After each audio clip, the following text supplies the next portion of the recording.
So hello everyone, आज हम start करने जा रहे हैं गेट एग्ज़ाम 2024 के क्वेश्चन पेपर्स, जिसमें हम फर्स्टली स्टार्ट करेंगे मैथमेटिकल फिजिक्स के क्वेश्चन को। तो आज हम क्वेश्चन ले रहे हैं। एक क्वेश्चन आया था 2024 में। तो क्वेश्चन है, consider a volume integral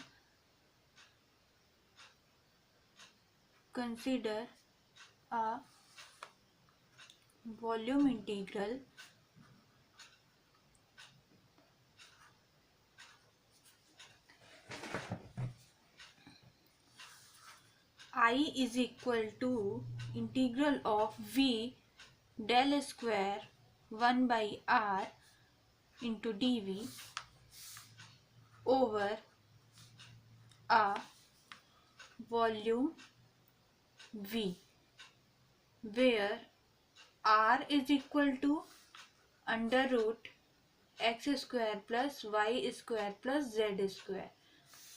then हमें बताना है कि which of the following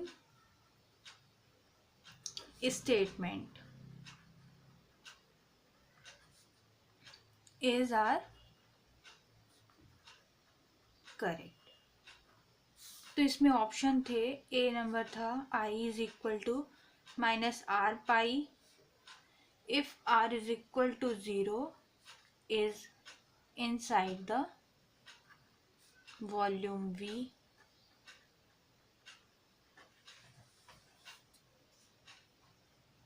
second option था integrand vanishes for r is not equal to 0। Then C option था हमारा i is equal to 0 if r is equal to 0 is not inside the volume v। Then D option था हमारा integrand diverges as r is tends to infinity। Then हमें इसको solve करना था। तो हम इस क्वेश्चन को सॉल्व कैसे करेंगे स्टूडेंट्स? तो हमें फर्स्टली पता होना चाहिए कि हमें गिवन क्या है। तो हमें जो वॉल्यूम इंटीग्रल हमने कंसिडर किया है इस क्वेश्चन में, वो है हमारा del square 1 by R is equals to, इसको हम कैसे सॉल्व करेंगे, डेल डॉट डेल, इसको हम ब्रेक कर लेंगे, 1 by R is equals to del dot minus R cap by R square. यहाँ पे क्या हो गया है,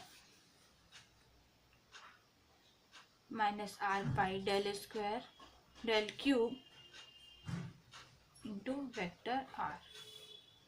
तो हमें यहाँ पे क्या मिला, डेल स्क्वायर 1 बाई आर को हमने ब्रेक किया del dot del into 1 by R में, फिर वेक्टर डेल डॉट, इसकी पूरी वैल्यू क्या हो गई, minus R cap by R square is equals to minus R pi del cube into vector R.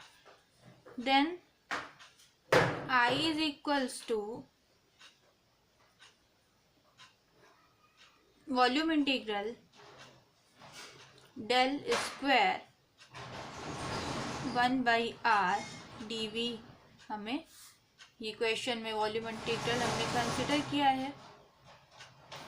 तो हम इसको अब क्या करेंगे, इंटीग्रेट करेंगे। ये तो हमारी इतनी वैल्यू हो गई, तो i इज इक्वल्स टू इतना हुआ। तो हम यहाँ पे वैल्यू पुट करेंगे।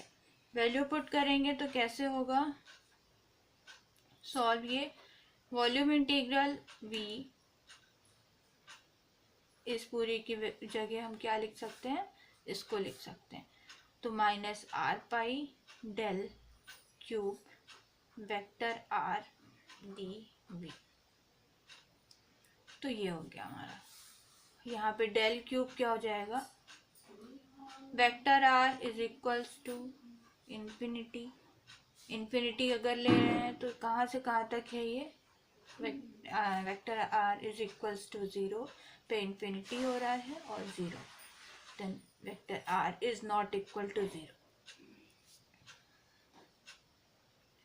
फिर हमें क्या आगे क्या करना है, हम i इज इक्वल्स टू क्या फाइंड आउट कर रहे हैं, देन i इज इक्वल्स टू हमारा होगा, अगर -4 पाई, तो केसेस इसमें 3 केस फॉर्म होंगे। तो if r is equals to 0 is inside volume v, if r is equals to 0 is inside volume v, then I is equals to -4 pi.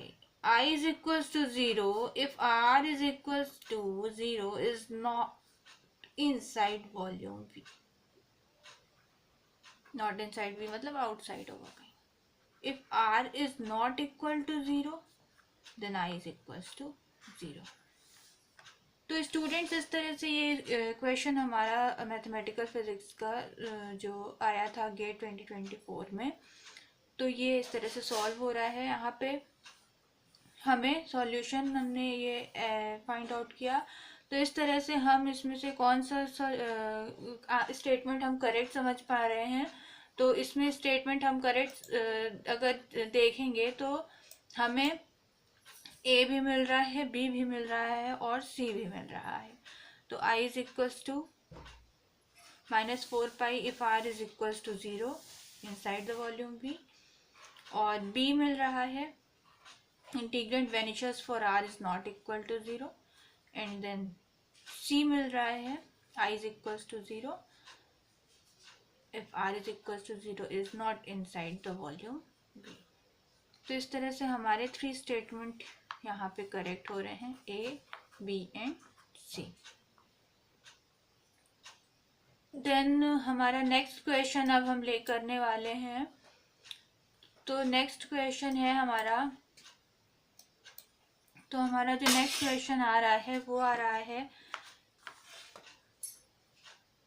Question the complex function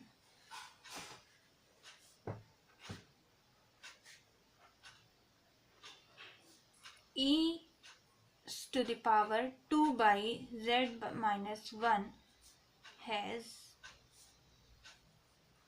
ये हमारा question है। इसमें option दिए हुए हैं। तो ए ऑप्शन है simple pole at z is equals to 1।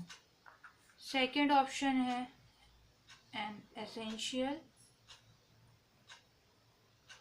singularity at z is equals to 1। Then third है हमारा ऑप्शन a residue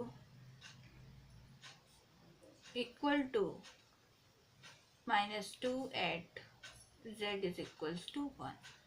डी है a branch point at z is equals to 1। तो इसी तरह से हम इस क्वेश्चन को इस तरह से हम देख रहे हैं, जो इसमें कॉम्प्लेक्स फंक्शन है तो हमें गिवन है e to the power -2 by z minus 1। फिर है हमारा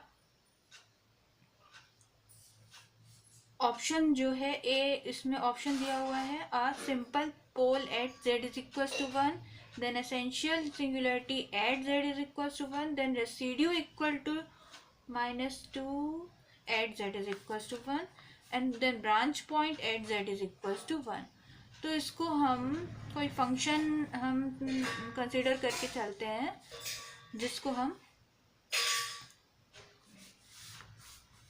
लिखते हैं यहाँ पे कंसिडर कर रहे हैं। मान लेते हैं कि एफ जेड फंक्शन है। तो F Z is equals to e to the power -2 by z minus 1। z है तो हमने एफ जेड ले लिया। देन 1 इसकी वैल्यू क्या होती है 1 - 2 by z minus one plus 4/z-1 का square into 1/2 factorial minus 8/z-1 whole cube into 1/3 plus dot dot, ऐसे ये इंक्रीज होता जाता है। तो इस फॉर्मूले से अब हमें क्या मिलने वाला है, तो यहाँ पे हम लिखेंगे since there is a infinite negative powers of z-1,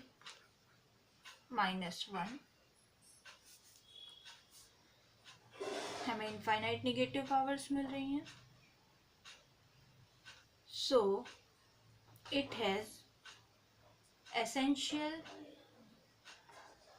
singularity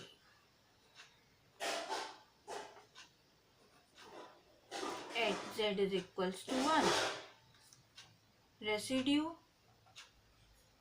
at z is equals to 1 is -2।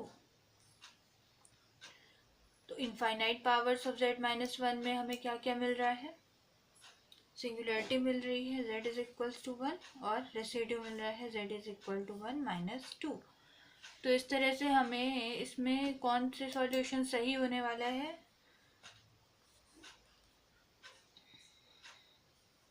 हमारा इनफाइनाइट नेगेटिव पावर है z-1, एसेंशियल सिंगुलरिटी में हमें ये सही है और रेसिड्यू में ये सही है। तो इस तरह से बी और सी ऑप्शन इस इक्वेशन का सही है। तो अब हम नेक्स्ट क्वेश्चन में चलते हैं और हम नेक्स्ट क्वेश्चन की बात करेंगे। इसकी डिटेलिंग हम जब कोर्स स्टार्ट करेंगे स्टूडेंट्स, तो हम उसमें एक्सप्लेन करते चलेंगे। अभी हम 2020-24 के पेपर्स को सॉल्व कर रहे हैं, तो इसमें हम अभी इसके फॉर्मूले को आपको देखना है और फिर इसके सॉल्यूशन को चेक करके इसमें करेक्ट ऑप्शन पे टिक करना है।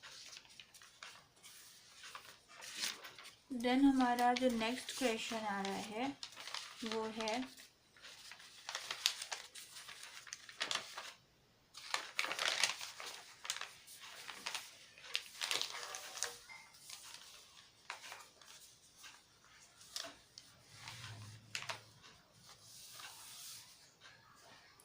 तो नेक्स्ट क्वेश्चन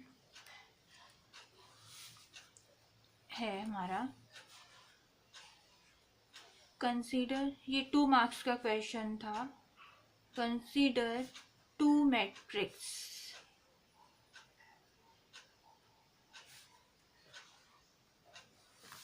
वन सेकेंड हम वीडियो देख लें, हिल तो नहीं रहा है, okay.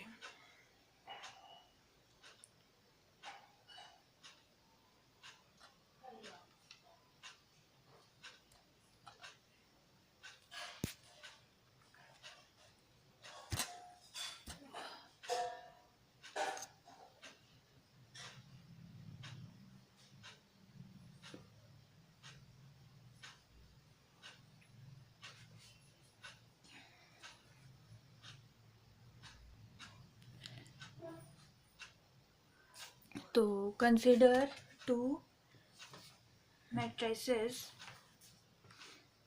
Where P is equal to आ रहा है हमारा, ये क्वेश्चन था 1 0 2 और 1 and Q is equal to हमारा था 1 0 0 1।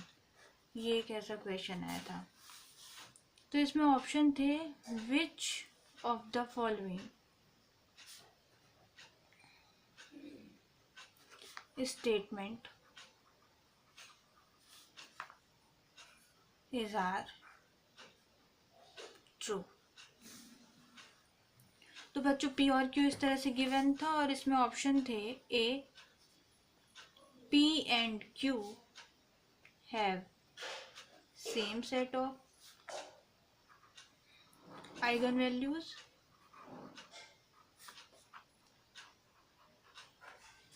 then P and Q commute with each other. C था हमारा P and Q have different sets of linearly independent eigen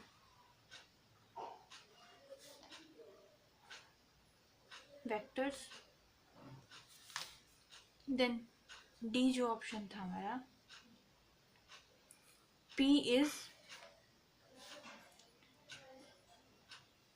diagonalizable.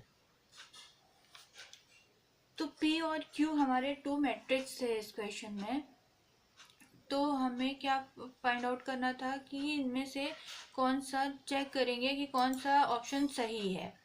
तो इसको चेक करने के लिए हम सबसे पहले ऑप्शन ए देखेंगे, और ऑप्शन ए में लिखा हुआ है कि have set of eigenvalues, B में है commute with each other, C में है have different sets of linearly independent eigen vectors, और बी में है डायगोनलाइजेबल। तो हम इसको चेक करने के लिए सबसे पहले कैरेक्टरिस्टिक इक्वेशन फाइंड आउट करेंगे। तो characteristic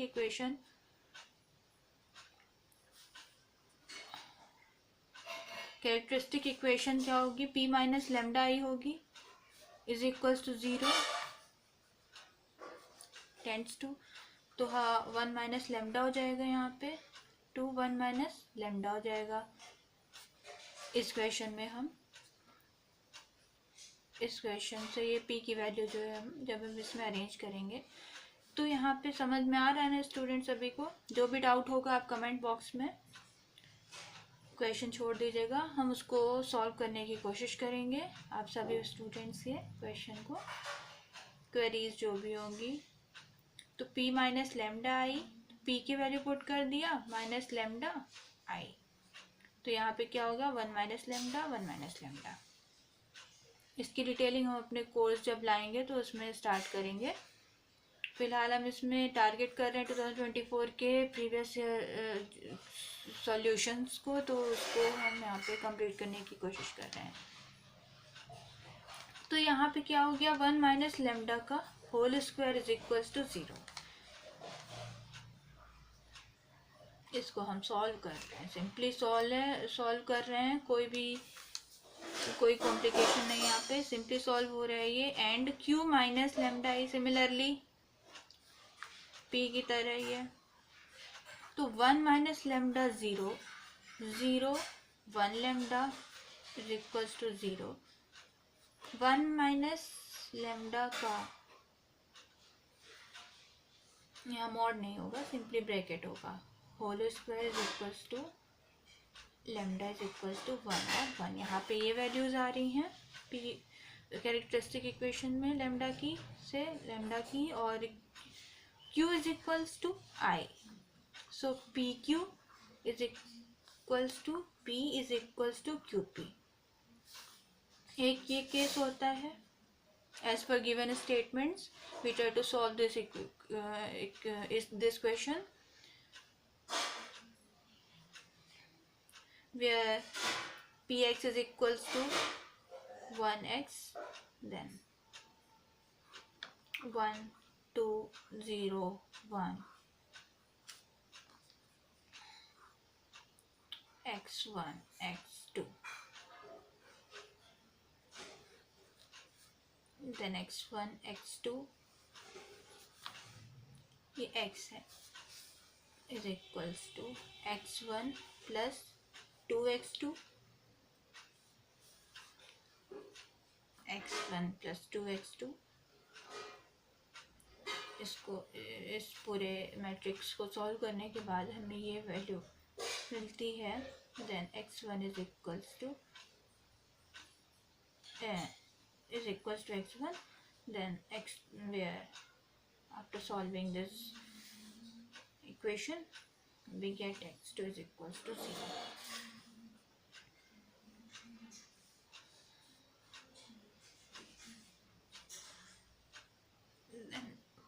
again x1 is equals to x1 0 equals to x1 की वैल्यू यहाँ 1 and 0 and x1 transpose x2 is equals to 0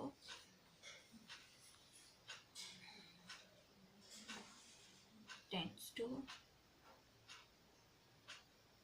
x1 0 x1 0।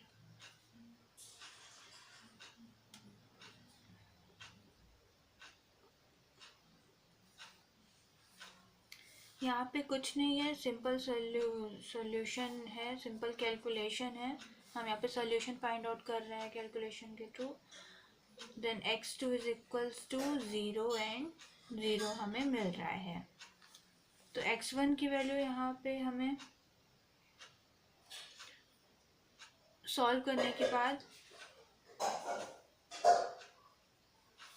x1 की वैल्यू यहाँ पे ये मिल रही है और x2 की वैल्यू हमें इस फॉर्म में मिल रही है। तो x1 और x2 ये हो गए। अब because q is equals to I, so any non zero vector is an eigenvector of Q. So students, because any non-zero vector is an eigenvector of Q having eigenvalue।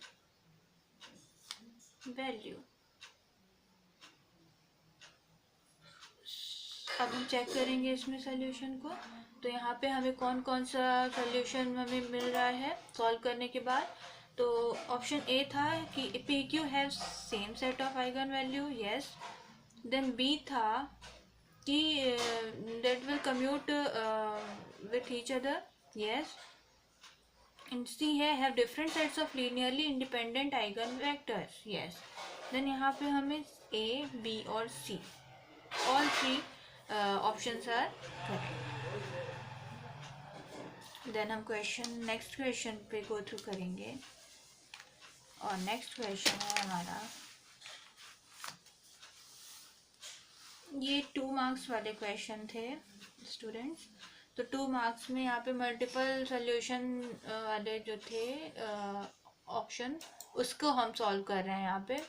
तो फिर यहाँ पे हम बात करने वाले हैं नेक्स्ट क्वेश्चन की। तो वो नेक्स्ट क्वेश्चन है हमारा कि मतलब फिगर है उस क्वेश्चन में। तो फिगर के थ्रू हम समझेंगे।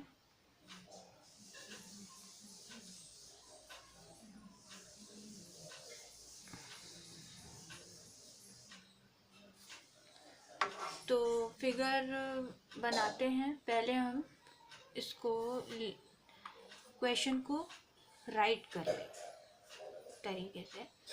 तो 2xz plus 3y square y cap plus 4yz square z cap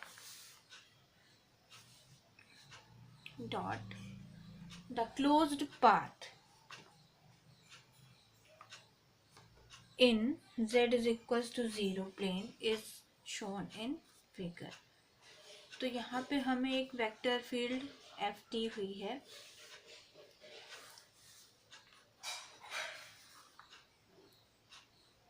और ये जो क्लोज्ड पाथ है हमारा, ये कुछ इस फॉर्म में है कि गामा ए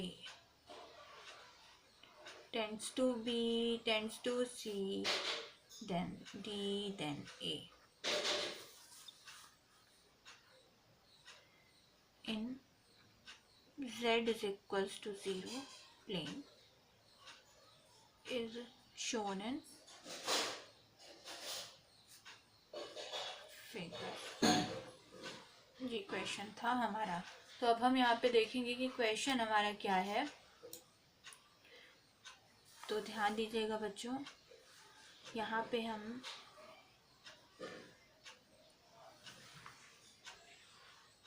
ये एक्स एक्सिस है वाई एक्सिस है, ये ए है 0 0, यहाँ बी की वैल्यू दी हुई है 1 और 0, यहाँ डी मान लेते हैं, डी की वैल्यू जो है वो है 0 और 1, और ये कुछ रेक्टेंगल स्क्वायर शेप में है, तो ये सी जो है ये 1 और 1, तो ये कुछ ऐसा जैसे ABCD ए दिया हुआ है तो ऐसा कुछ है, ये आपको क्वेश्चन में डायग्राम गिवन है। देन यहाँ पे ये था कि integral of vector F, linear integral of vector F dot dl denotes the line integral of vector f along the closed path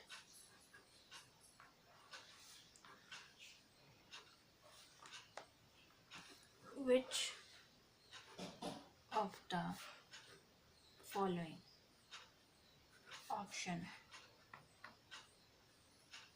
is are true। तो हमें अब ऑप्शन के थ्रू इसमें ये देखना है कि इनमें से कौन सा ऑप्शन ट्रू होगा। तो हम ऑप्शंस को भी लिख लेते हैं, तो लिख लेने से क्लैरिटी आ जाती है कि हाँ इस हमें किस वे में मूव करना है, जाना है। तो हम ऑप्शन ए को देखेंगे। ऑप्शन ए यहाँ पे है gamma vector F dot dl is equals to 0, B is non conservative.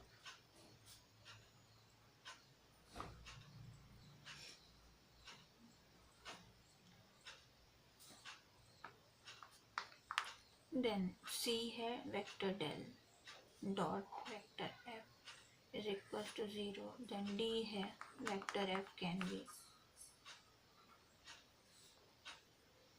written as the gradient of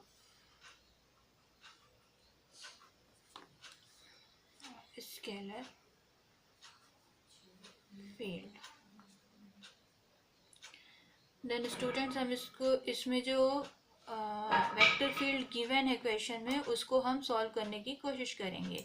तो जो हमारा वेक्टर फील्ड गिवन है उसको हम यहाँ पे लिख लेते हैं। Vector F is equals to हमारा था 2xz plus 4y z square z cap. तो यहाँ पे डेल जब निकालेंगे इसका, del by del X into 0 plus del by del Y 2xz plus 3y square plus del by del z 4yz square is equals to 6y plus 8yz is equals to 6y is not equal to 0। जब हम del और del F का dot product जब हम निकाल रहे हैं तो एक्स वाई जेड को हमने डेल में डिफॉर्म कर लिया, तो हमारी वैल्यू आ गई है जो कि वाई के इक्वल नहीं है। तो because z is equal to 0 लिया हुआ है, तो यहाँ पे अब हम इसका क्रॉस प्रोडक्ट निकालेंगे। तो क्रॉस प्रोडक्ट निकालने के लिए हम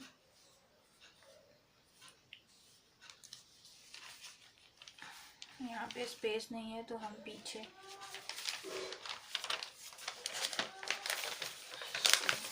न्यू पेज में स्टार्ट करते हैं।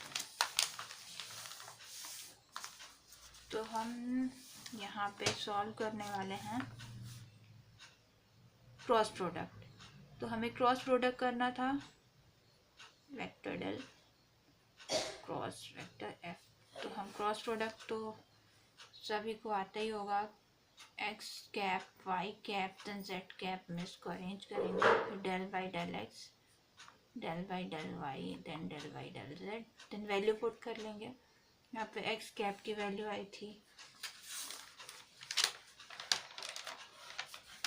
0,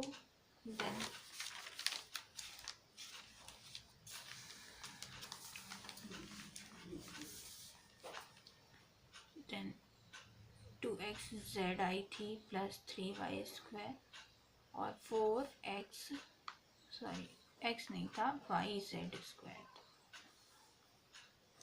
तो ये हमारा क्रॉस प्रोडक्ट बना।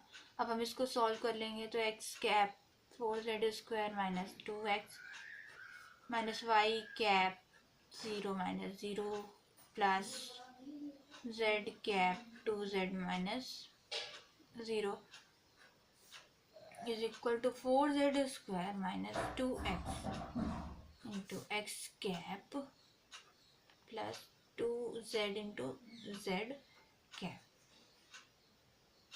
तो ये हमारा सल्यूशन हो गया। और फिर हम क्या कर रहे हैं, इसको थोड़ा सा और सॉल्व कर लें तो माइनस 2x x कैप मिल रहा है जो कि 0 के इक्वल नहीं है because z is equals to 0। f is non conservative. ऐसा ही एक ऑप्शन था हमारा, ऑप्शन बी था। तो यहाँ पे ये करेक्ट हो रहा है because f is non conservative. यहाँ पे हमें ये मिल रहा है तो f इज नॉन कंजर्वेटिव। अब हम क्या करेंगे, इस लीनियर नेक्स्ट ऑप्शन को सॉल्व करने की कोशिश करेंगे। तो जो हमारा लीनियर इंटीग्रल था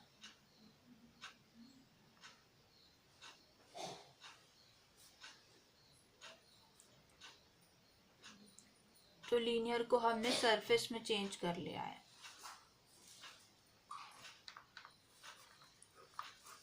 तो लीनियर को सरफेस में चेंज करने के बाद हमें वैल्यू को पुट कर दिया है तो इसका तो सॉल्यूशन सीधा सा 0 ही आ रहा है।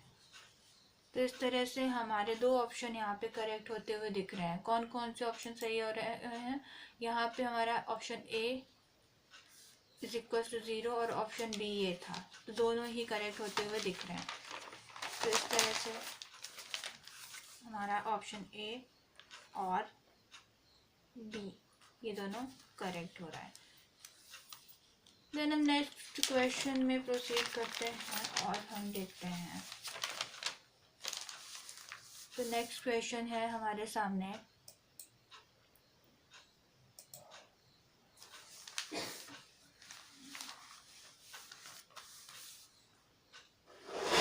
वन सेकेंड में देख लूँ वीडियो सही चल रहा है। ओके सब कुछ ठीक है।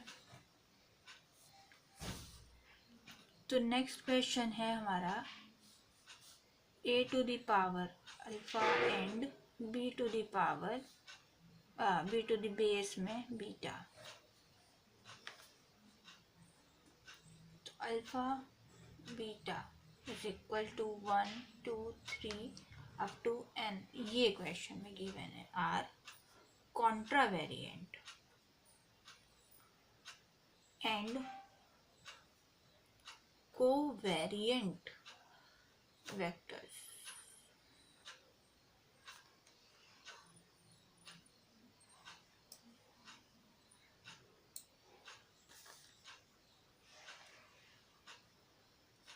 Respectively by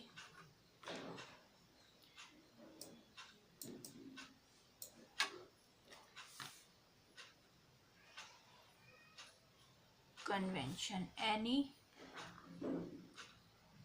repeated indices are summed over, then which of the following expression is our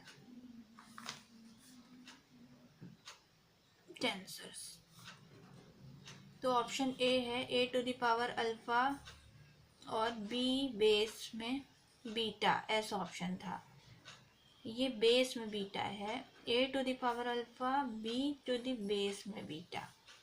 then B था हमारा A to the power alpha और बी टू बेस में beta upon A to the power alpha B to the base alpha.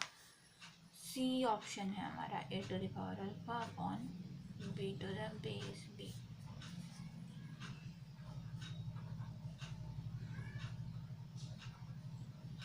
तो students, अगर ऐसे ही solutions आपको चाहिए question papers के तो आप मुझे कमेंट बॉक्स में कमेंट करिएगा। अगर ये समझ में आ रहे हैं अगर तो आप मुझे ये भी बताइएगा कि क्या मैं ये वीडियो ये सेशन जो ला रही हूँ और ये जो मेरा प्रयास है इसको मैं कंटिन्यू करूँ या फिर कुछ और चीज़ें ऐड करूँ। तो ये आपके सपोर्ट से ही होगा। और प्लीज़ इस वीडियो को जितना हो सके as much as you can you share, okay. तो इसका आप ध्यान रखिए। देन ये हमारा जो क्वेश्चन है ये कॉन्ट्रावेरिएंट था। इसमें कोवेरिएंट वेक्टर्स कॉन्ट्रावेरिएंट और एंड कोवेरिएंट वेक्टर है। ये A to the power alpha contravariant और B to the base beta covariant vectors हैं, ठीक है। बाय कन्वेंशन रिपीटेड, इसमें कुछ भी नहीं है, इसको हमें क्वेश्चन देखना है। और any repeated indices are summed over which of the following expression is are tensor. तो हमें ये बताना है सिंपल कि कौन सा टेंसर है। तो यहाँ पे ए है टेंसर और डिटेलिंग हम जब कोर्स लाएंगे तब हम स्टार्ट करेंगे स्टूडेंट्स। अभी आप इसको यहाँ पे ऐसे ही समझिए, ए है और इसमें यहाँ पे बी भी हमारा इस एक्सप्रेशन का टेंसर है। देन ये तो क्वेश्चन हो गया। अब हमारा जो नेक्स्ट क्वेश्चन आ रहा है तो नेक्स्ट क्वेश्चन में हम देखेंगे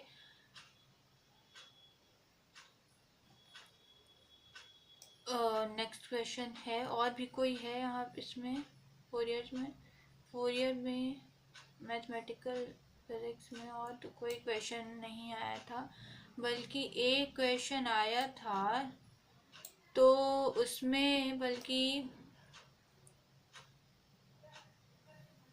फोरियर ट्रांसफॉर्म का, हाँ ये इसी का ही है। तो फोरियर ट्रांसफॉर्म में जब हम देखेंगे तो फोरियर ट्रांसफॉर्म का जो क्वेश्चन आया था तो उसको भी डिस्कस कर ही लेते हैं कि Fourier transform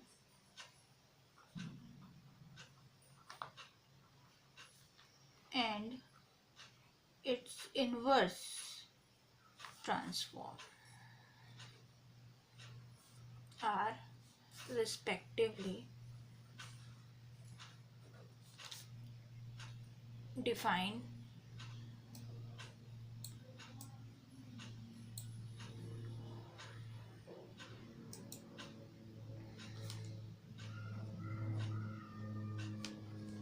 as f omega vector f omega is equals to 1 by under root 2 pi minus infinity 2 plus infinity then fx e to the power I omega x dx and यहाँ पे fx जो दिया हुआ है वो है 1 by the root 2 pi minus infinite to infinite vector f omega e to the power minus I omega x into d omega। तो यहाँ पे स्टूडेंट्स हमें दो फंक्शन कंसीडर करना है।